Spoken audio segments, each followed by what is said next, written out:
Lux presents Hollywood. The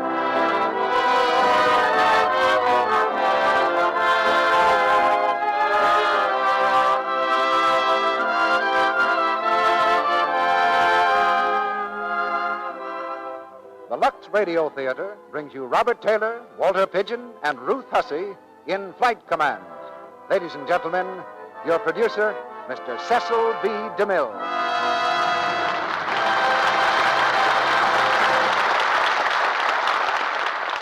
Greetings from Hollywood, ladies and gentlemen. In through my office window one day last week drifted the powerful roar of airplanes flying in formation. High above the sound stages, I could see flashing silver wings, the wings of the United States Navy. They flew in perfect alignment, as though controlled by one master hand. And in front of me was the story behind that comforting sight, the script of the play Flight Command, which you'll hear tonight with Robert Taylor in the part of the Navy pilot.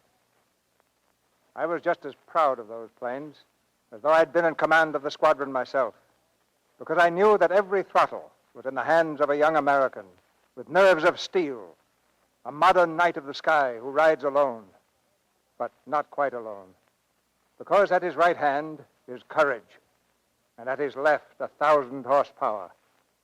This is the frontier of the present and the future.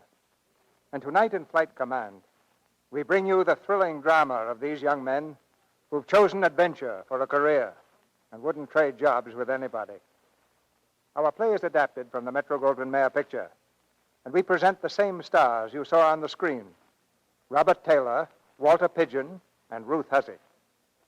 You know, between rehearsals for several weeks now, I've been spending most of my spare time looking at screen tests before deciding on the final casting of Reap the Wild Wind. That's a very pleasant job, and I've certainly learned a lesson in beauty, because most of those tests were in color. As I sat in the projection room, one thing was driven home again and again.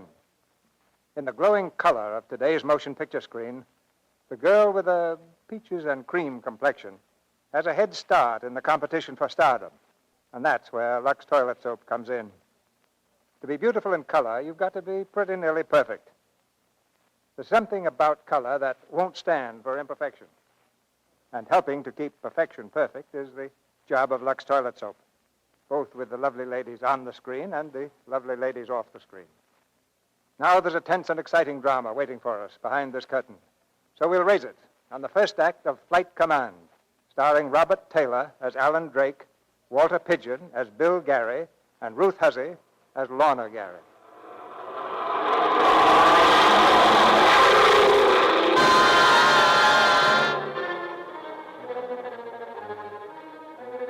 Over the Naval Air Station at North Island, San Diego, creeps a blanket of fog, settling low along the ground, shrouding the control tower in a curtain of misty gray. Somewhere east of the field, a naval aviation cadet roars through the night, searching for the beam that will guide him home safely. In the control tower office, the radio operator tries vainly to establish contact. Navy 5429 from North Island Tower, answer. Navy 5429 from North Island Tower, answer. Anything from that aviation cadet? Nothing yet, sir. I've been trying to reach him since 7 o'clock. What time did he leave Tucson? At 6. He should have been here an hour ago, sir. Lloyd, what's the weather in the mountains? Tacoma, thunderstorms and rain squalls. Drake must have caught that. I'm afraid so, sir. His radio couldn't get through that static. And he's either down somewhere or lost. Keep trying to establish contact. Yes, sir. Navy 5429 from North Island Tower. Any news, sir? That aviation cadet they're sending to replace Curly is overdue. An aviation cadet to replace Curly Wilson? That's a pretty big assignment, sir. I know it. When Wilson cracked up, the Hellcats lost one of the best flyers they ever had. Yes, sir. And now to send us a cadet. I thought Fighting 8 had the privilege of asking for his men, sir. We do usually. This is a special case. He graduated from Pensacola yesterday. Does he answer yet? No, sir. Can't raise him. You've got to raise him. He can't land here. When you get him, send him back to Yuma. And telephone Commander Gary. Tell him there's a stray Hellcat loose in the fog.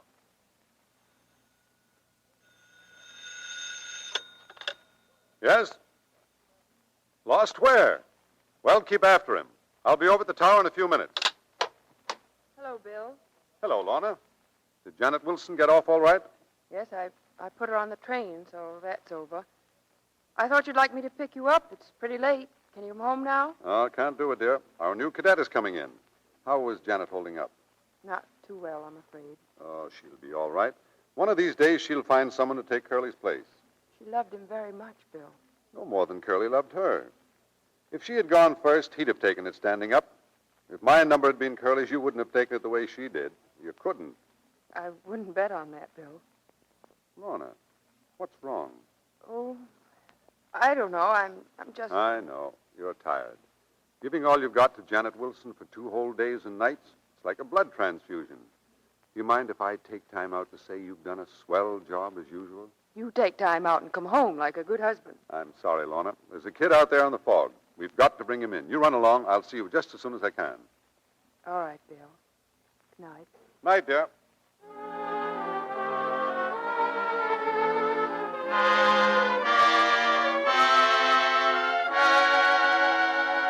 Navy 5429 from North Island Tower, answer. Navy 5429 from North Island Tower. North Island Tower from Navy 5429. There he is. Get a bearing on him. Give me that mic. North Island Tower calling Navy 5429. We've been sitting on tacks for an hour. What's your position? That's what I want to know. Storms in the mountains, then cruising through fog for a couple of hours trying to find a hole. Beam receiver not working. Unable to pick up directional beam. Gas running low. Have about 10 minutes left. That won't take you back to Yuma. Fog's on the ground here. There's no field clear you can reach. Keep talking. We'll get a bearing on you. Navy 5429 testing. Navy 5429 testing. You get it yet? Yes, sir. Navy 5429 testing. North Island Tower calling Navy 5429. Come on in. Head west true. We'll check on you. What's up? Is Drake in trouble? Yes, sir. I'm trying to bring him over the field. Now, if I only had my gadget working, we'd bring him in through that soup and sit him right down beside the hangars. Maybe, Jerry, but would he be right side up? Listen. There's his motor now. Take that hand mic outside. Spot him over the field and tell him to bail out. Yes, sir.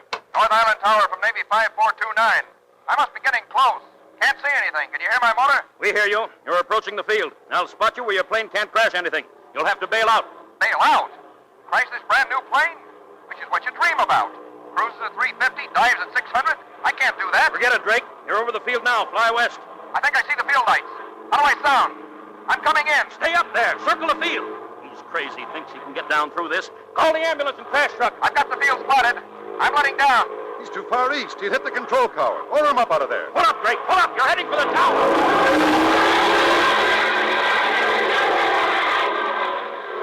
That was close. Let me have that mic. Drake, this is Squadron Commander Fighting 8. Don't try that again. Climb to 2,000, fly due west. And when I tell you hit the silk, the winds from the west, you'll drift in over the field. Drake, answer. Drake and Navy 5429, flying due west. What's your altitude? 1,800, sir. Beautiful plane, sir. Kind of a shame to crash. Do what I tell you. Go on up. Yes, sir. Imagine that guy arguing in this fog. All right, Drake, where are you? 2,000, flying due west. You're set, Drake. Bail out. Ready, sir.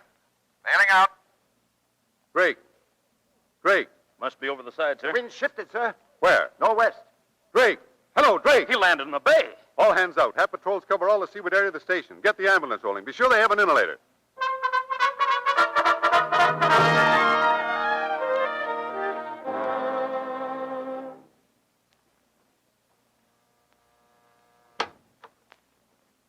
Yes, please. I wonder if I could come in a minute and use your phone. Excuse, please. I don't want to be excused. I just want to use the phone. Excuse me. No, come in. Listen. I'm an aviator. Flyer, Navy, savvy? Who is it, Jung? Oh, Oh, I'm sorry to butt in like this, but I'm from the Naval Air Station. I just bailed out and landed in the ocean. Could I use your phone? certainly. Are you all right? A couple of minutes ago, I wasn't so sure. I thought I'd landed in China. Jung, get a towel. Oh, sure. I get. Tough luck landing in the ocean. It doesn't mean a thing in my outfit. What is your outfit, Mr. Drake, Alan Drake. I'm one of the Hellcats. Oh, you're one of the Hellcats. Yeah, you've heard of the Hellcats, haven't you? Well, yes, indirectly. Best outfit in the fleet. Remember that serum rescue flight to Costa Rica 2 years ago? That was Dusty Rhodes. He's a Hellcat. And our skipper, Bill Gary, he's tops. But maybe you've met him living near the air station like this. Yes, I seem to remember meeting him somewhere. I've certainly heard a lot about him. They say he's got the sweetest wife. Wife? Oh, yeah. Then there's Jerry Banning. You seem to know them pretty well. Well, I don't really. I just know about them. See, I'm only out of Pensacola since yesterday. But, say, where's that phone, if you don't mind? Right there. Thank you. And when you're ready, I'll run you over to the station. Oh, no, I've been enough of a nuisance already. Oh, it's all right. Jung, will you get the car, please?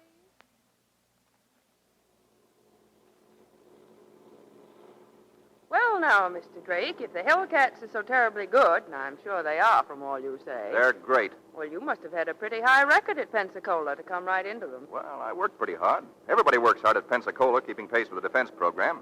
But you see, Fighting 8 asked for their men. Think of my luck getting asked for by the Hellcats. Well, I'm sure you must have rated it. All I'm sure of is I'm knocking on wood. I don't know much more about the Hellcats than you do, but I'll learn all right. With a break like this, a man ought to be shot if he doesn't go places. Well, here's the first place, Hellcat. Naval Air Station, North Island. North Island. The Hellcats. Should I pinch myself? Well, thanks a lot. You've been swell. I'd like to be seeing you sometime. Oh, we'll be seeing each other. Right now, you'd better jump in there and report. Say, wait a minute. What's your name? Hey, I don't know your name.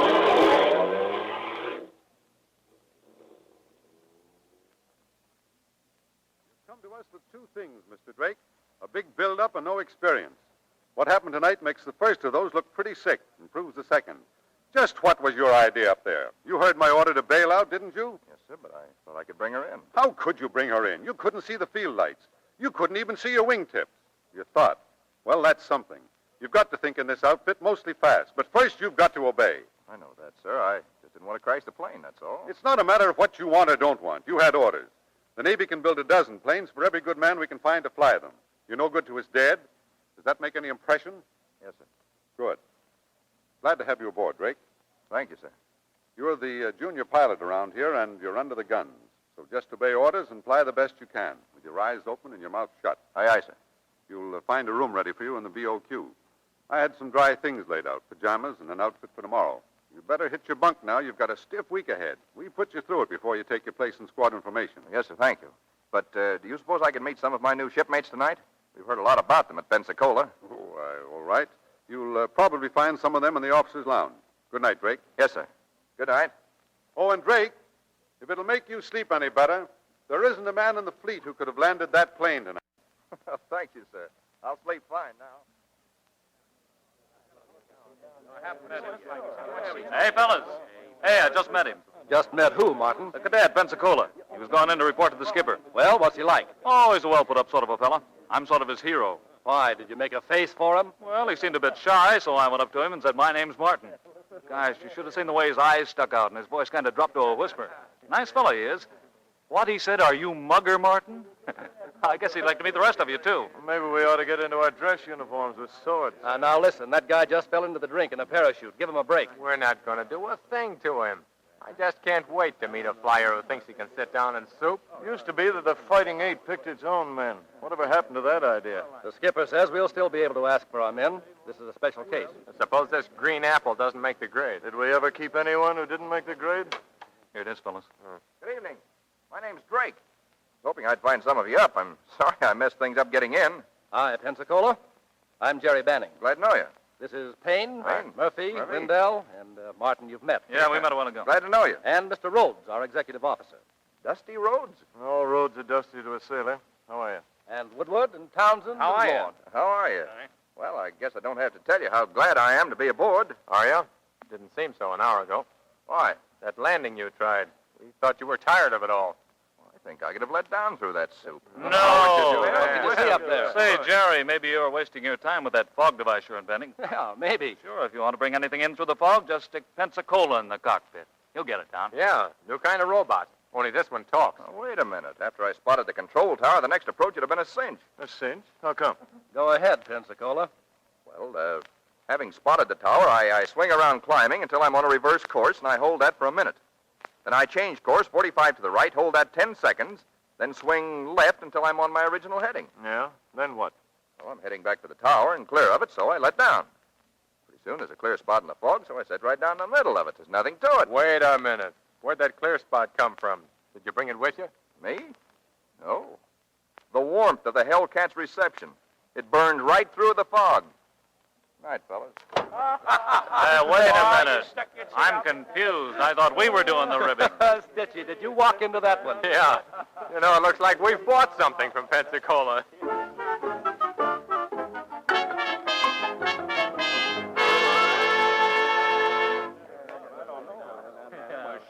Everybody set here? All set, Dusty. All right, fellas. Remember, we're firing for a record this morning. Let's go out and hit that target every shot. Say, what's Pensacola doing out there on the line? He's got everything on but his chute. It's Dusty. Is Drake going to fire with us this morning with only 5 days shaken down? The skipper will decide that. Sure, relax. The skipper isn't going to send up a green man when we're shooting for a record score. Hello. Say, aren't we firing machine gun practice this morning? Hello, Pensacola. Did you say we? Oh, sure. Don't I fire with the squadron today, Mr. Rhodes? Well, it's up to the skipper, but I'm afraid you need a little more shaking down.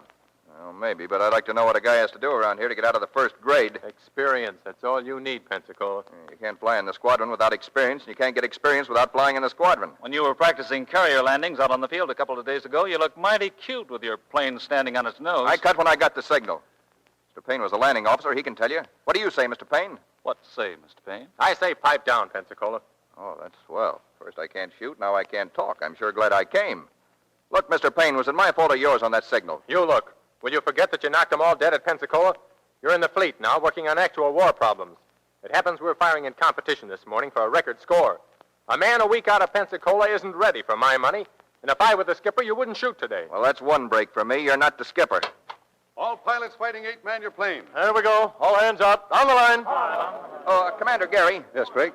I was hoping I might be flying with the squadron today. I've had a good shaking down, and I'd sure like a chance to get my teeth into things. Of course you're flying. This is squadron competition.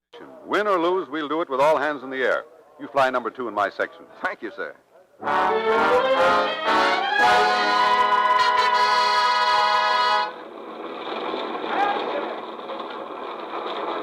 There's the target plane just taking off, sir. He'll be trailing a fabric sleeve up there. It ain't so hard to hit, sir. Shouldn't be. Just like shooting ducks. And don't worry about your score. Take it easy the first time, I always say. Your shipmates will carry you the first practice or two. Pretty good, honey. Good. They've never been beaten. You're going to see real shooting, sir. Maybe we'll all see some shooting. Maybe when that sleeve gets back, you'll be able to cook it for spaghetti. Let's go.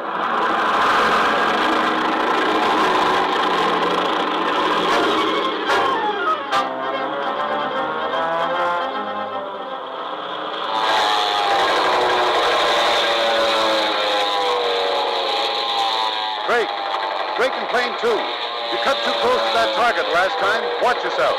Plane 2, aye, aye.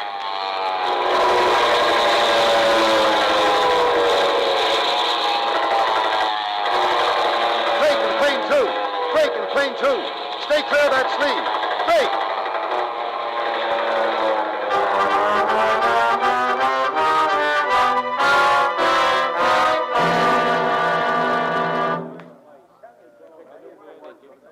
Competitive target practice, final score. Fighting 8, a grand total of 0. What happened, sir? Oh, nothing much. Mr. Drake wanted to hit the target with every shot, that's all, cutting it close. Well, he cut it so close one time that he hit the target with a plane. Take it easy, men. Here he is.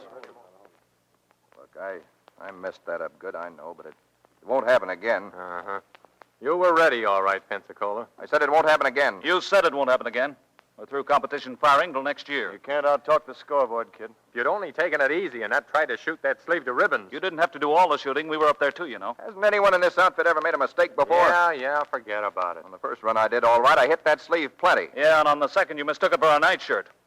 You realize you darn near killed yourself? Well, it was our mistake, not his. We should have figured out some way to keep him on the ground. Maybe it was your mistake for asking for me in the first place. Hey, wait a minute. You ask for your men, don't you? Mostly. Well, then you asked for me, didn't you? Didn't you? Now, what's the difference? Who asked for who? Come on, who's going to chow? Wait a minute. I want to get this straight. Was I asked for in this squadron or wasn't I?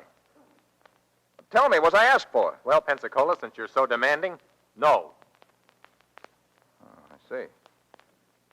Well, it's nice to know where you stand, anyway. Thanks.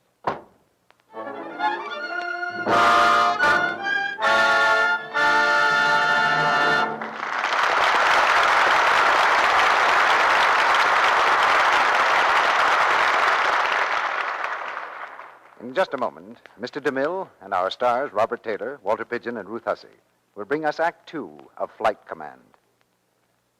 Let's listen in for a moment on a little domestic scene. Mary and Joe Rogers are getting ready to go to a party. Help me decide what to wear tonight, Joe. This pink crepe or this turquoise blue. Which do you think looks better on me? Well, hold the pink one under your chin so as I can see. Now the blue. Oh, gosh, I don't know. You decide, dear. I like them both. Oh, a big help you are, Joe Rogers. Well, is it my fault, darling? You always look good, whatever dress you wear? Well, it's a safe bet Mary's lovely, smooth complexion has lots to do with her young husband's admiration. And it's a safe bet again that Mary wants Joe to go on thinking she always looks nice. So she sticks to a simple daily complexion care that she's found really works. Active lather facials with Lux toilet soap. She says, I love the way Lux Toilet Soap's active lather removes dust, dirt, every trace of stale cosmetics. Leaves your skin feeling smooth, looking so fresh. With daily Lux Soap facials, you can be sure you're giving your skin a real beauty care. these facials, women tell us, are so quick, so easy. Here's all you do. Pat the rich Lux soap lather lightly into your skin. Rinse with warm water, then a dash of cool, and pat the face dry with a soft towel. Now your skin feels smoother and looks so fresh. I hope you'll try this Lux Soap Beauty routine for 30 days. Then you'll be using the same care that famous screen stars like Claudette Colbert and Barbara Stanwyck here in Hollywood use regularly. Get 3 cakes of gentle Lux toilet soap and start your beauty facials tomorrow. Now, our producer, Mr. DeMille. Act 2 of Flight Command, starring Robert Taylor as Alan Drake, Walter Pidgeon as Bill Gary, and Ruth Hussey as Lorna.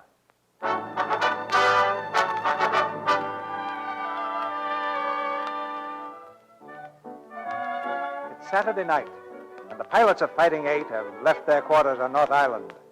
Alan Drake, alone and lonely, remembers the girl who drove him to the air station. Not knowing her name, he's had a difficult time finding the house again. But now, at last, he stands in the doorway, facing Lorna Gary. Hello. Why, it's the Hellcat. Yes, remember me? Of course. Come in. I was wondering when you were going to call. Well, thanks. I'd have been around sooner, only... Don't apologize. I'm glad to see you. Well, you know, I wondered if you weren't doing anything, if perhaps you'd put on your dancing shoes and come out with me somewhere. You want me to go out dancing with you?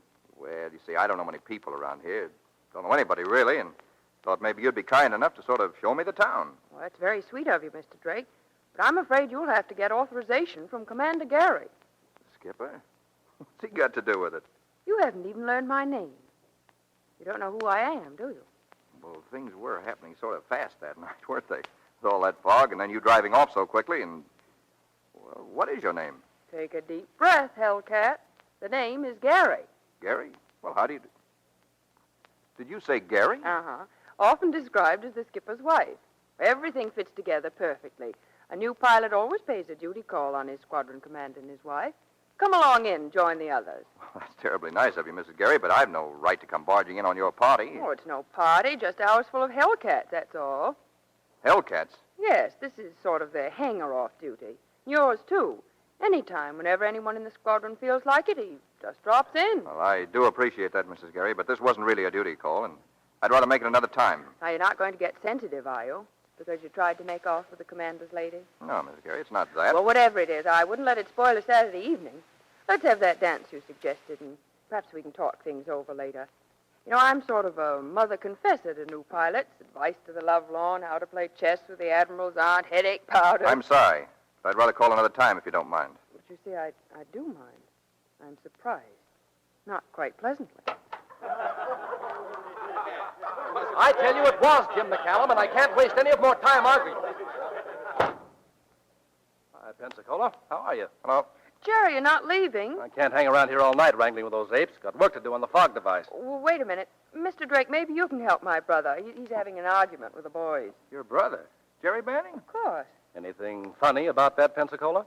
No, but I'm sure learning things tonight. Look, Mr. Drake, do you know what English pilot bombed 3 bridges back of Dunkirk, making possible the evacuation of 4 divisions? Yeah, who was it? And was he alone? All alone. It was McCallum, the New Zealander. James McCallum. Right. Oh, I knew it was. So did I. You must come inside and back us up, Mr. Drake. Yep, got to settle this argument tonight. I've got a new one to start first thing in the morning. Hey, Mugger. Here's Pensacola, the flying almanac. He says it was McCallum alone. Hiya, boy. Hi, boy. Hello, Drake. Good evening, Commander Gary. Just make yourself at home. You'll find a drink over there. Thank you, sir. Now, tell Martin it was McCallum, without Patterson.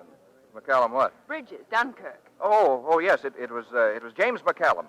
With his plane full of bullet holes, he got back to Dover and crashed. Broke his leg. You're right, no doubt about it. McCallum from New Zealand. Well, then why did you say it was Patterson? Just to make you get red in the face, Jerry, that's all. They's turning the heat on. How are you, Pensacola? Oh, I'm fine. Sit down, Drake. Glad to see you aboard. I'm glad to be aboard, sir.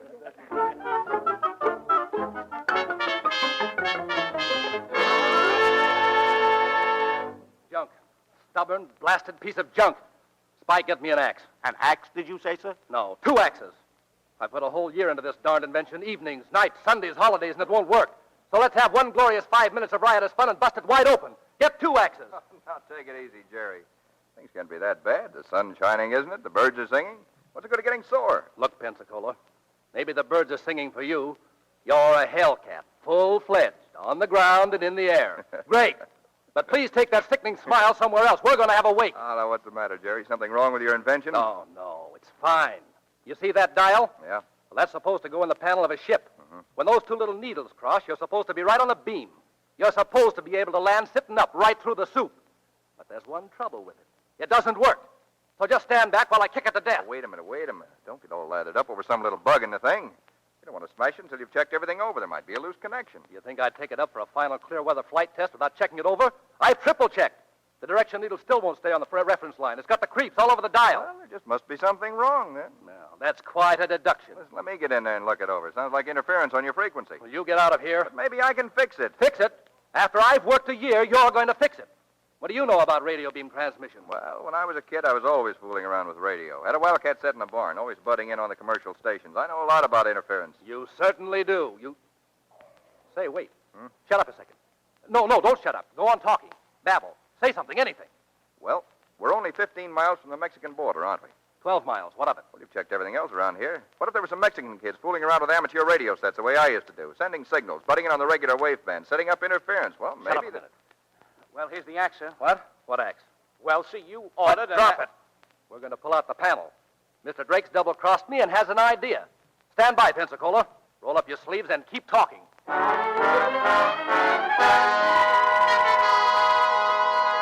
Drake, come on. Right here, Jerry. Hurry up. Standing by a month for a good pea soup pog, and when we get it, you're missing. Oh, I'm sorry, I was over at the skipper's. Your sister wants you to drop in. Plenty of time for that. We'll have the whole test done in half an hour. You're not going to fly it in that goo out there tonight. Why not? With this apparatus, it'll be clear as a bell. Don't waste time talking. Look, I know the clear weather tests have worked swell, but let's try it in a 2-seater before risking this stuff. You fly it under a hood, blind, but I'll be at the forward control just in case. I invented this thing for fog, didn't I? No. All right, I'm going to fly it in fog. Spike, anybody around? No, sir, all clear. Let's go, Pensacola. When we get through, there'll be a railroad track running right down from the sky. No more getting caught on top with gas running low and no place to sit down. This thing sort of got me. When I think of what it means, what it can do for aviation, I get the shakes. Come on, let's warm it up.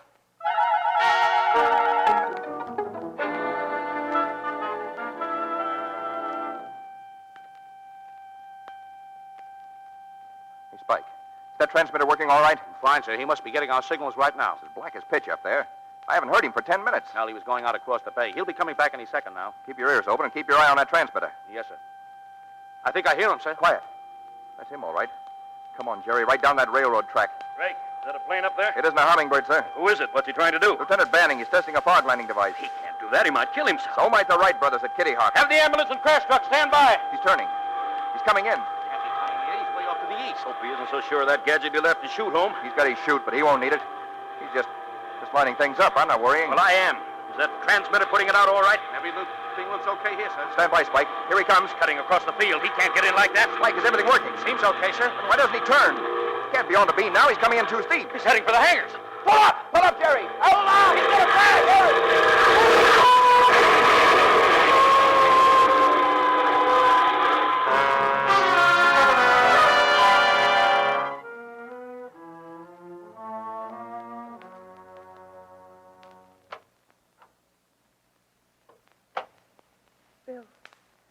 Bill, how is he? Hang on to yourself, darling. He's badly hurt. He's... The doctors don't give him much chance. Commander Gary, report to scene of crash. Commander Gary, report to scene of crash. Lorna? Yeah, I know. We've got to go. Yes, and I'll probably have to fly east tonight. Oh, no, Bill. Not tonight. Lorna, it's hit all around you, and you've shown the rest how to take it. If it's your turn now and the flag's at half-mast, keep it flying. Yes, Bill. Goodbye, dear. Goodbye.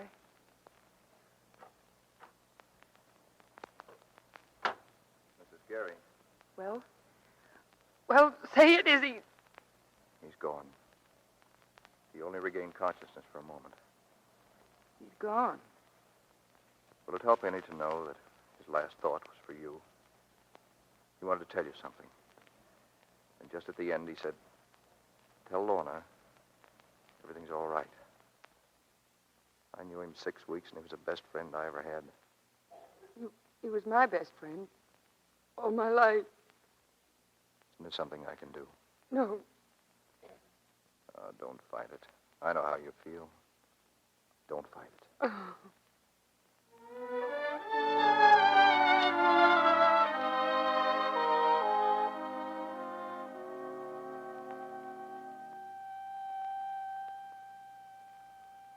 Well, how's she working, Mr. Drake? Shut it off, Spike. That's all it needed. A couple of condensers and a change in frequency. Just 10 days too late. Hello, Drake. Hello, Dusty. Did you see Mrs. Gary? I was up there with Martin. She's not seeing anyone. She's in bad shape, Drake. Yeah, I know. I called a couple of times myself. Thought I might run over there tonight. What's that panel in there? Gary's fog device. Oh, yeah? Does the skipper know you're working on it? No, I want to have it ready when he gets back. I sort of hope that he could... Give you an authorization for a test, huh? Yeah, that's it. Well, forget it. You too, Knowles. Yes, sir. Well, can I leave the panel in place for the skipper's inspection? It's all right with me, but no tests in any kind of weather without proper authority. Aye, aye.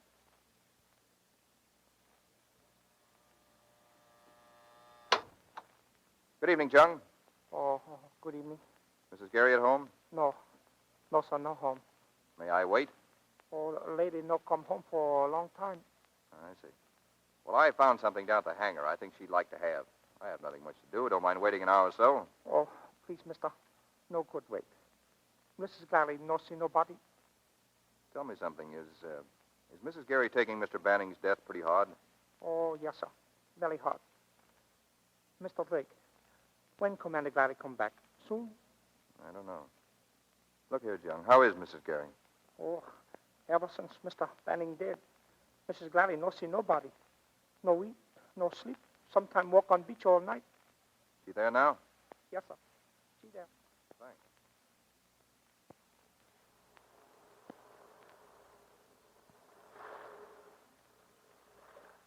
Hello, Mrs. Gary.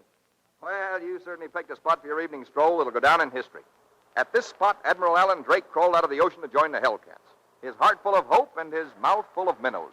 How did you know I was here? I just spotted you through the window and came right along. I left a message that I was not at home. Now, look, Mrs. Gary. Didn't you get that message, Mr. Drake? Sure, I got it. Was it so difficult to understand? No. I know it's none of my business, Mrs. Gary, but staying by yourself isn't helping things any. You've just got to see somebody while the skipper's away. Otherwise, the willies will get you. You know, little brown men with egg on their whiskers. Look, I've just got a new little jalopy. $25 down and the rest when they catch me. How about taking a ride tomorrow? It'll bounce those willies right out of their whiskers. Oh, why can't you understand? Are you so stupid you can't see or so blunt you can't feel? Why do you force me to say these things? Do you think I'm a child that needs coaxing with silly jokes? I'm sorry, Mr. Gary. Won't happen again. I found this in the hangar. I thought maybe you'd like to have it. What is it? It was Jerry's. Picture of you and him. Yeah, I've been working on the invention. Jerry wanted me to. That's how I came to find the picture. Well, Pensacola. I'm sorry. Forgive me. It's not necessary. I guess I deserved what I got. Oh, please, try to understand. I didn't mean to be rude. That's all right. It was good of you to bring me this. And I haven't forgotten how thoughtful and kind you were that night at the hospital. I do appreciate it. You're so much like Jerry. I guess that's a pretty nice thing to say about anybody. Would you care to walk a little way? Sure.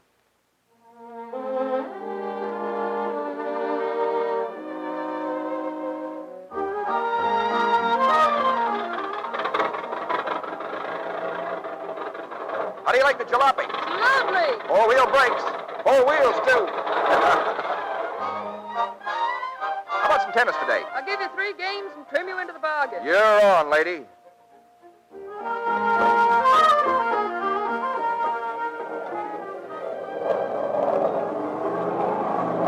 That's what is known as a barrel roll. It feels like it, too. Want to try it again? Why not? Swell.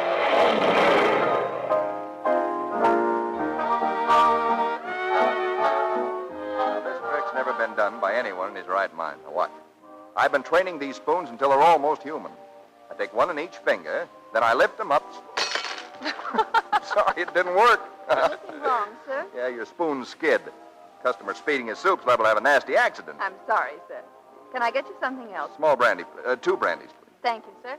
Having a good time, Miss Gary? Oh, wonderful. You've been grand to me all week. I don't know when I've ever had such a good time in my... What's the matter? Hey, what is it, Lorna? I thought we'd bounced those Willies right out of business. It's not the Willies. Did I worry you, spilling those spoons all over the place? No. Oh, come on, Lorna. What is it? Take me home. What, you... Don't ask any questions. Take me home.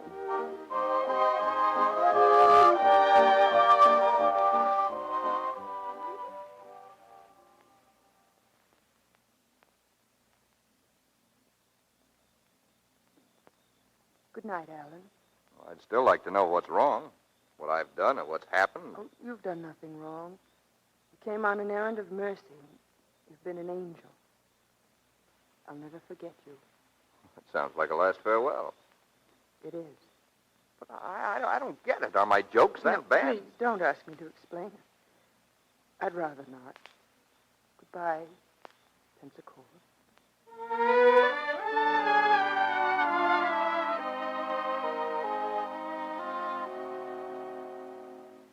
Lorna!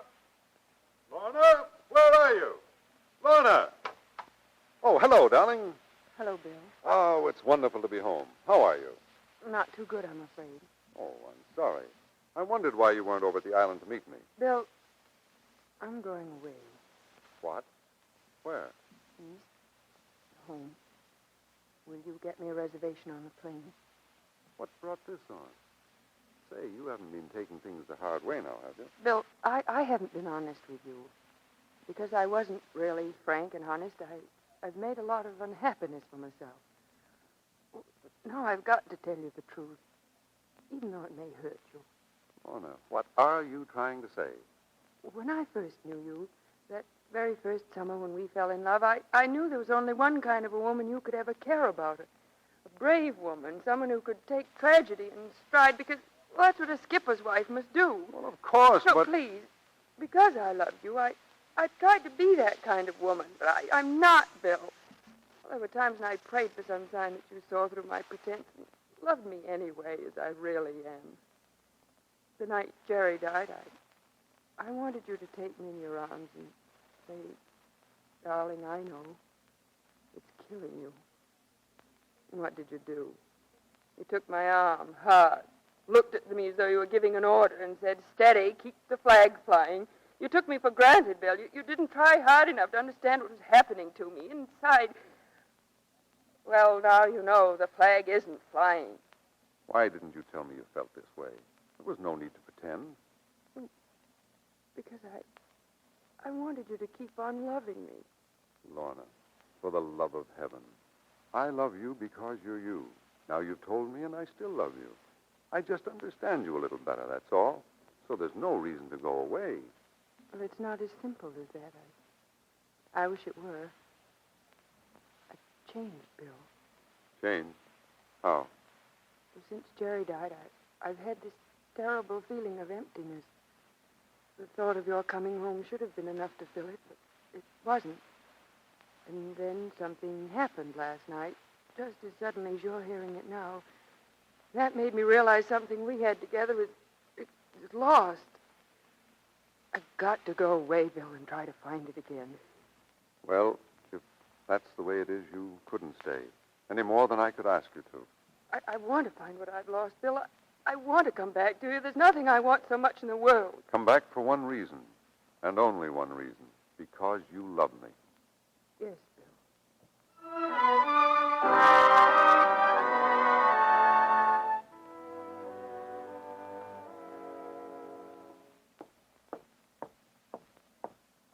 Oh, Mr. Drake.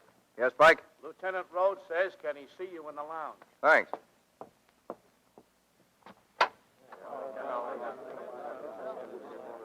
Hello. You want to see me, Dusty? We'd all like to see you. Drake, this isn't a very pleasant piece of business. About the touchiest most of us have ever run into in the Navy. But we've got to have it out with you. What out? Go ahead. Lorna Gary left for the east today. She did? You didn't know that? No. You saw a lot of her in the past 2 weeks. Yeah, every day almost. And almost every evening. She didn't see anyone else around the station. Any of the wives or any of her friends here in the squadron. I know she didn't. What about it? It wasn't a pleasure trip Mrs. Gary took today. We don't know when she's coming back. We don't know that she is coming back. Hey, what is this? What have I got to do with it? Drake, I've cruised with Bill Gary a good while. I was best man at his wedding. I've never seen two people happier than they were, up to 2 months ago. And I've never seen a man busted up so badly as he is today. You know why Mrs. Gary left? No, and I don't think it's any of my business. Or any of yours. Wait a minute. Don't get on your high horse. Why shouldn't I, with you people suspecting me of a thing like this? We are suspecting you, and we've got to know one way or the other. And if we're right, you don't belong in Bill Gary's squadron.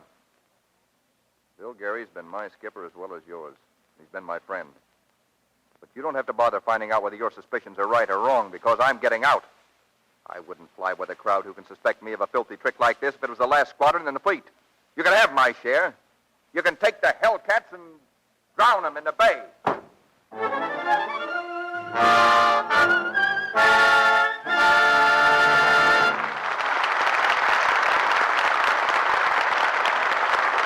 We pause now for station identification. This is the Columbia Broadcasting System.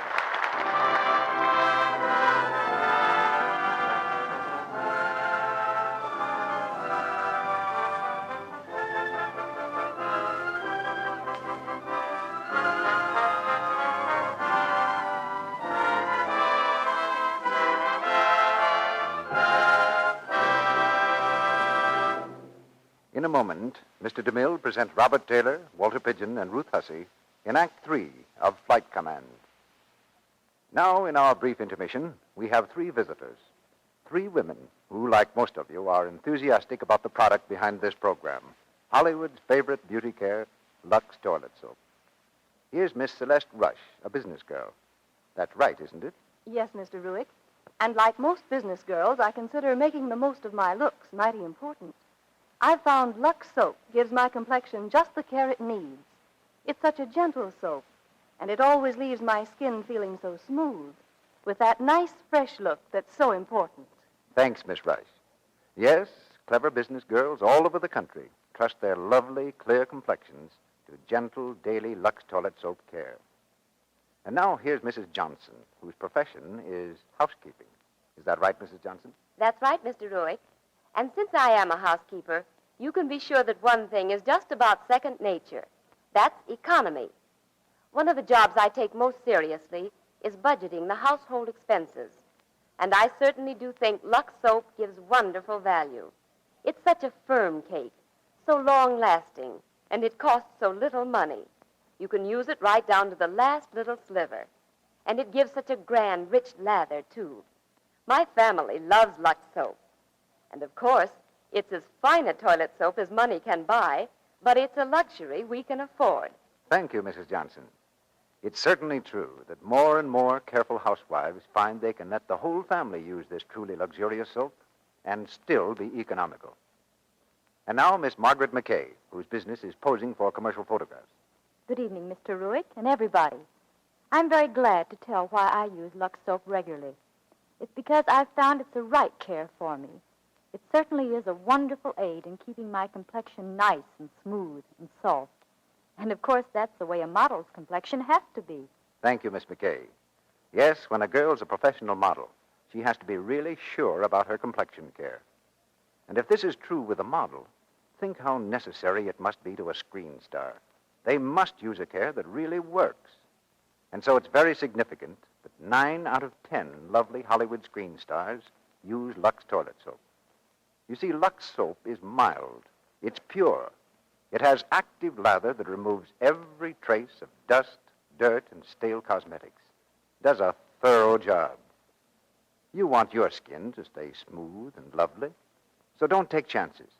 Use the same gentle beauty soap that guards Hollywood's priceless complexions, Lux toilet soap. It's as fine a complexion soap as money can buy. Get 3 cakes of Lux toilet soap tomorrow. Now, Mr. DeMille is returning to the microphone. Curtain rises on the 3rd act of Flight Command.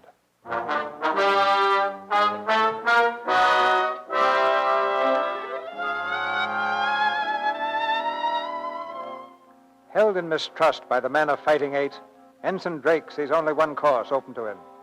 Early the next morning, he stands in Commander Gary's office. His face is grim and set. Quietly, he lays a paper on the skipper's desk. What's this, Drake? My resignation, sir. I'm getting out of the Navy. Getting out? When you checked in here, Pensacola, you loved the Navy. You sat right here in my office one morning and told me how you'd rather fly with us than eat. You still would for my money. Come on, tear this thing up. I have no intention of tearing it up, sir. You've got the makings of a great pilot, Drake. The Navy can use you. And there's a lot more to it than you've learned in these few weeks. There's loyalty for one thing. And loyalty isn't a one-way street. It goes both ways, down as well as up. We fight like blazes for the skipper, and the skipper fights like blazes for the men. But we're all fighting for the same thing, the Navy. America's front line. You get discouraged sometimes, sure. You get cold and wet and so tired you've got nothing to hang on with but your teeth. You wonder why in the devil you ever wanted wings. But as you're circling the carrier waiting for your turn to land, when the flagship hoists the signal, "Well done, Fighting 8," it does something to you inside. Duty well done. For a man, that's the best in the book. I've submitted my resignation, sir. Are you going to act on it? Just what is the matter, Drake? Hellcat's too tough for you? Okay, sir. Let it go at that. The department hasn't been approving resignations for reserve ensigns, but if you insist... I do, sir. I'll forward it to Washington. But we've got a movement order today. Extensive maneuvers off the coast. Probably several weeks. You can't get away before that. That's a good finish, sir.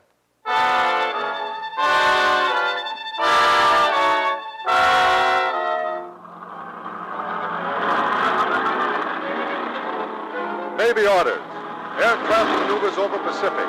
All aircraft from North Island, including patrol planes, will meet carriers off coast for 2 weeks battle maneuvers.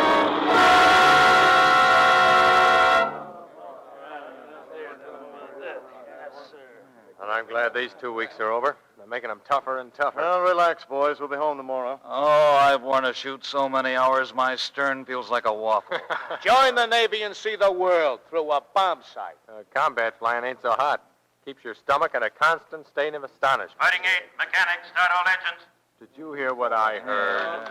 All right, men, snap to it. What's up, Skipper? A seaplane is down somewhere near the lower California coast. No report for more than 2 hours. Her radio must be out if she's still afloat. And there's only an hour before darkness. Well, what are we waiting for? Here we go again. Drake, wait a minute. Yes, sir? You only came in these maneuvers while waiting for your resignation to be acted upon. The maneuvers are over now. This is an extra trip. You can stay on board. You're all in. You're all mixed up, Skipper. I'm resigning, not quitting.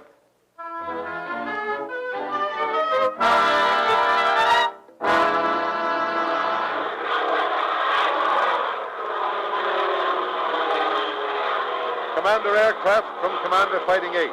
Commander Aircraft, aye. Go ahead, Fighting 8. Fighting 8 took off from carrier to search, flying east at 1,000 feet, speed 300. Armed scouting line, report anything sighted. Destroyer patrols are in search area. You are not to attempt rescue. Fighting 8, aye.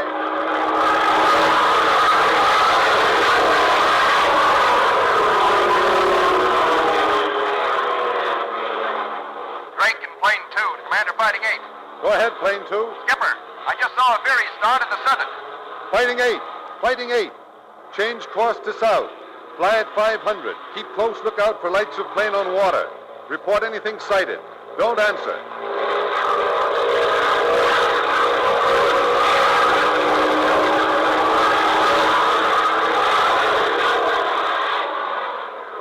Commander Aircraft from Commander Fighting 8. Go ahead, Fighting 8. PBY-6 located. North tangent Guadalupe Island. Bearing 50, distant 3 miles. Hull still watertight, all on board safe. Tovarich reported position in 15 minutes. Destroyer will arrive within an hour. Carrier in heavy fog. Fog enveloping entire coast. Proceed San Diego without delay. And Fighting 8, aye. Proceeding San Diego. Fighting 8, Fighting 8. Planes in sight of me close up. Others proceed to San Diego. Fog shutting in. Don't answer.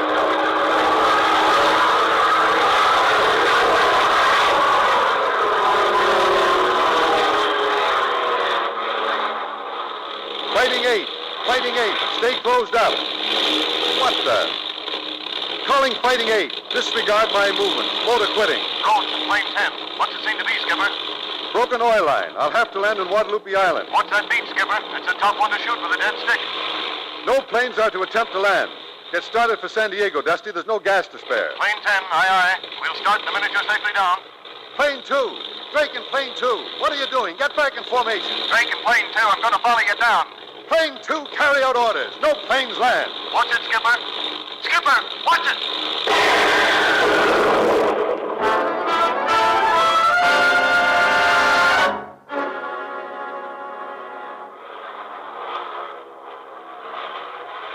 North Island Tower from plane 10, fighting 8. Commander Gary forced down on Guadalupe Island, apparently injured. Drake in plane 2 landed safely and is giving first aid.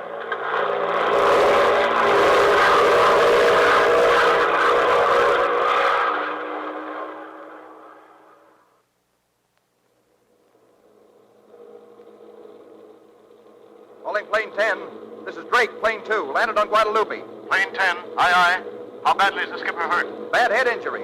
Can't do much with first aid. Do you think he'll hold out until the destroyer gets there with the doctor? No, I've got to fly him home. I've got him aboard right now. Step on it, then. Fog reported rolling in at San Diego fast. Fog? Tell the station to break out Spike nose and get the transmitter working. Jerry's fog device. I've got the receiving panel in my ship. It's a chance, but we may have to take it. Okay. We'll wait and go in with you. Can you get off all right? If I don't, I'll send you a postcard.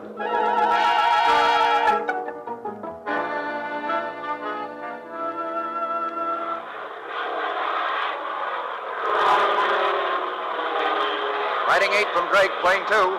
Take off okay, heading home. Fighting 8. Take positions on plane 2. Drake has fog landing device. Take close V formation on Drake. Stick tight, wing to wing. That okay, Drake? Plane 2, aye. Okay, Drake. You're up in front. You're carrying the ball, mister. Aye. North Island Tower from Fighting 8. We're bringing in Commander Gary. Please advise weather. Wind northeast 2. Heavy fog. Visibility 0. Ceiling 0. Have you got that landing device ready? Knowles is trying to set it up. We don't seem to be having much luck.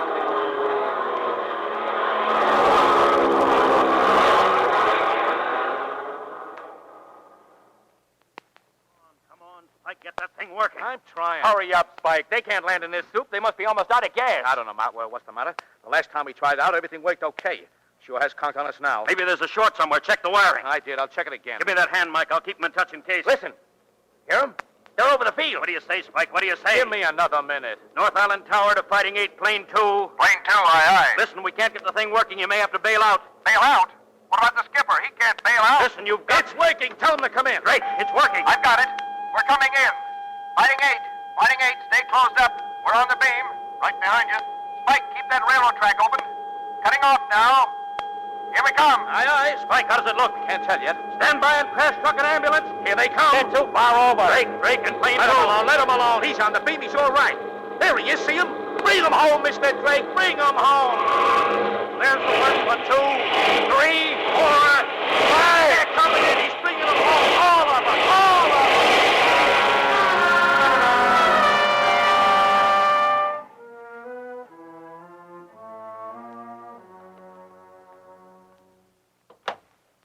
Doctor, I'm Mrs. Gary. Oh, come in, Mrs. Gary. I just flew in from the east. Is he... How is he, Doctor? Well, it's hard to say. How he pulled through the operation last night is a miracle. If he'd only regained consciousness, I'd give him a fighting chance. May I see him? Why, of course. Bill. Oh, Bill, I'm here, darling. I've come back to you. Hear me, Bill. Look at me, darling. Lorna. Bill. Lorna, you got my letter? Letter? No, darling, I'm going to resign from the Navy. Maybe then we can be together. Darling, you're not leaving the Navy. You belong in it. And I belong with you. Will you be happy? I am happy. You've pulled through. I'm home, Bill, beside you. Do tears help? Yes, darling.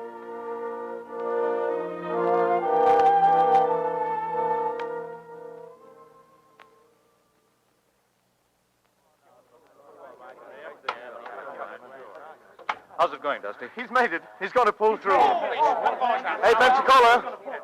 Well? When I was driving Lorna here from the airfield, I found out a few things that made me plenty sick of myself and what we've done. I apologize for myself and for everyone here. A little late for apologies, isn't it? Yes, pretty late and pretty empty. Maybe not too late. Washington's turned down your resignation. We're going to be flying together for a long time, and maybe we can make it up to you. You're a born Hellcat, Pensacola, and we're going to hang on to you. Come on, Pensacola. Give in. What do you say, mister? I'd like to stay. Swell. Glad to have you aboard, Drake. Yeah, we sure are. I'm glad to be aboard.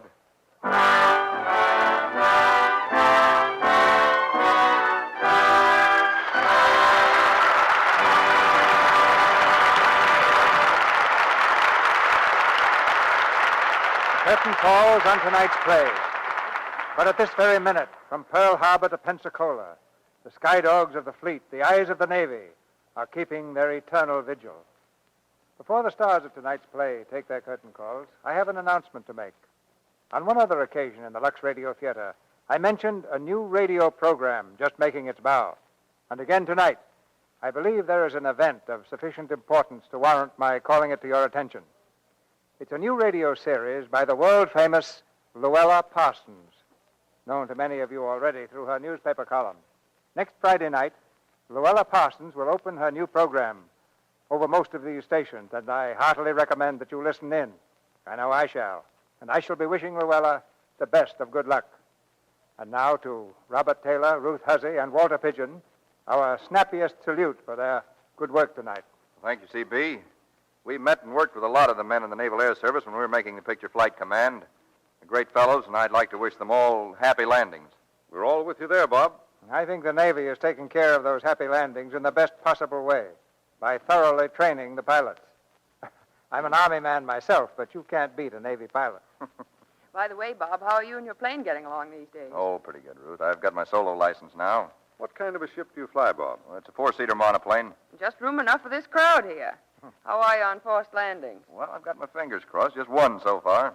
The wind changed too quick for me one day, so I overshot the field and sat down in the middle of a watermelon patch. Any damage, Bob? No, not a bit. Best watermelon I ever tasted, though. What about taking me up sometime? I like watermelon, too. Well, from what I hear, C.B., you were flying airplanes when I was learning to walk. If you want to take a chance, it's all right with me. Before we say goodnight, Mr. DeMille, I'd like to tell the women in the audience what they're missing if they haven't tried Lux soap. I use it all the time because I know it really helps to keep one's complexion looking just right. And that's a very good reason why I think every woman will like Lux soap. I think you're a very good reason for women liking Lux soap, Ruth. What's the schedule for next week, C.B.? Next week is a broadside. We're going to present Wallace Beery and Mickey Rooney. With them we'll have Fay Ray, and our play is Stablemates.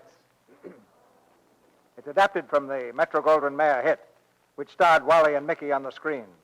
The story of a man who was a failure and of the boy who stuck with him when the going was toughest. A drama with a real heart tug and lots of excitement.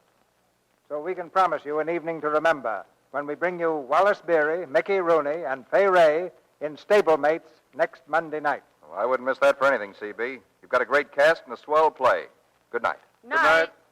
Good night. Good night. You've all learned your wings in this theater tonight.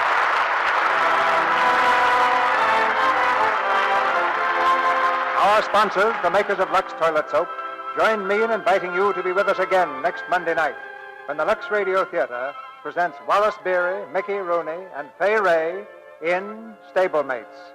This is Cecil B. DeMille saying good night to you from Hollywood. Robert Taylor's forthcoming picture is Billy the Kid. Walter Pigeon will be seen in Blossoms in the Dust. And Ruth Hussey's next picture is Free and Easy. All three are Metro-Goldwyn-Mayer productions. Heard in tonight's play were Tristram Coffin as Jerry, Ted Bliss as Dusty, Fred Mackay as Martin, Bob Burleson as Stitchy, Edward Marr as Spike, Robert Strange as Lloyd, Lou Merrill as Officer, Wally Mayer as Jung, Griff Barnett as Admiral, Charles Seal as Mechanic, and Ann Tobin as Waitress. Our music is directed by Louis Silvers, and your announcer has been Melville Ruick.